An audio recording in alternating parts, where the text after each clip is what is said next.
ناظرین، کیا آپ جانتے ہیں کہ پاکستان کی سرزمین پر ایک ایسی تہذیب آباد تھی جو 4500 سال پہلے دنیا کی سب سے ترقی یافتہ قوموں میں شمار ہوتی تھی؟ یہ ہے مونجو دڑو یعنی موڈو کا ٹیلہ۔ یہ واقع ہے سندھ کے مشہور شہر لاڑکانہ کے قریب دریائے سندھ کے کنارے۔ یہ وادی سندھ کی تہذیب کا ایک اہم مرکز تھا جو 2600 قبل مسیح میں دنیا کی اولین شہری تہذیبوں میں شامل تھا۔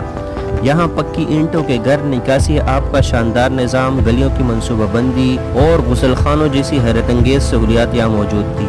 نہ صرف فن تعمیر بلکہ وزن و پیمائش، تجارت اور حتیٰ کہ تحریر میں بھی یہ لوگ کافی ترقی یافتہ تھے۔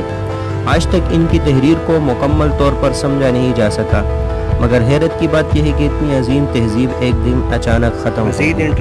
کوئی جنگ، وبا یا قدرتی آفت، آج بھی ماہرین اس سوال کا جواب تلاش کر رہے ہیں۔ ملتے ہیں اگلی ویڈیو میں، تب تک کے لیے اللہ حافظ۔